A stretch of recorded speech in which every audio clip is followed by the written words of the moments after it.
stand on the sandbags at the muddy bottom, and let that fast-running water take our arms with it. One day some of the smaller kids in the shallow end lost their beach ball, and we could have rescued it, but we decided it should wash out to sea. The sun burned my back that day, even though it was mostly cloudy, and you said I would have to sleep on my stomach like your mom.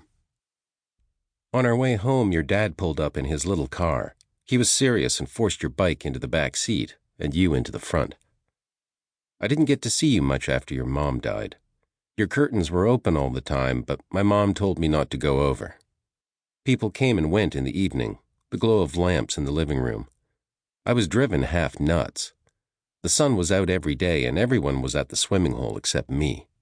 I was just riding my bike around and around the outside of my house, waiting for your door to open across the street and you to come out with your stupid pink hat on. The day of her funeral, I got in a fight with my mom because she wanted me to go, and she wanted me to wear the suit that she had bought me for my uncle's wedding, even though it was too small already and had a shiny collar that I never did like. We got to the church late, and me, Mom, and Dad had to sit all the way in the back row. The funeral was really long and awkward, and there were a lot of people there that we usually only ever saw at the grocery store, and I couldn't see you anywhere until the very end of it. Everyone was dressed nice, hair slicked back or bunched up or a hat on. Mrs. Stone and that fat lady that worked at the Red Circle, they were sitting in front of us and talking out loud about how bad your mom must have looked because they couldn't even open the coffin at the wake.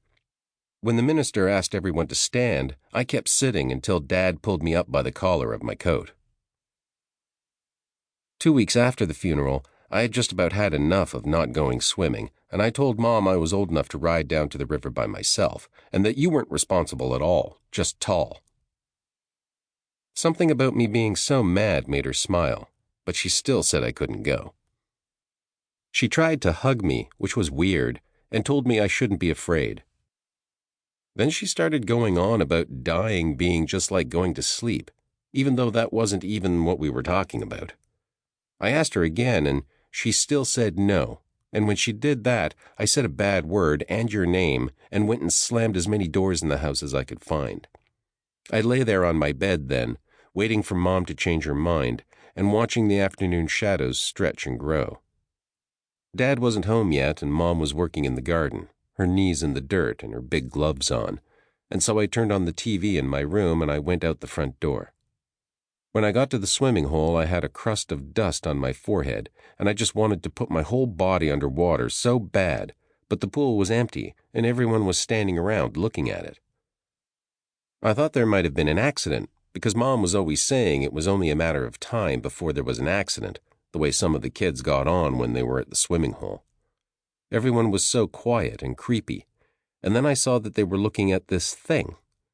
There was this thing floating in the middle of the swimming hole, and I thought for sure there was an accident until one of the kids threw a big rock at it, and the thing bobbed up and down in the water really slow and heavy. I knew it was a pig for sure, but only when I saw its feet. Its skin was gray and blue, not pink like it was supposed to be. The moving water twirled it in a slow circle, and tiny bubbles burst up and around it. The sun was hitting a swarm of flies buzzing above. No one knew exactly what to do, and neither did the lifeguard, but he said no one was allowed to go swimming. He wondered if maybe he should call someone, and I guess he did because he was gone then for a while, and when he came back there were these men in dirty clothes and big boots.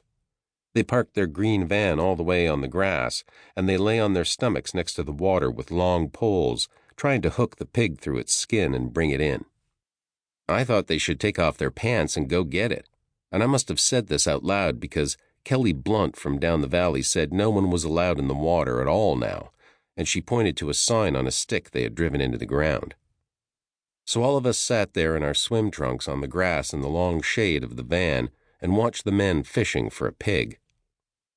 And sitting there, I was thinking about school and how long the summer was, and how it felt like it would never end. And I suddenly wanted it to. I wanted to be back in school because at least I would get to see you on the bus, and maybe in the cafeteria, even though you couldn't sit with me because that would be ridiculous. 2 of the men finally managed to grab the pig by its front feet and pull with all their might until it slid out of the pool and onto the ground.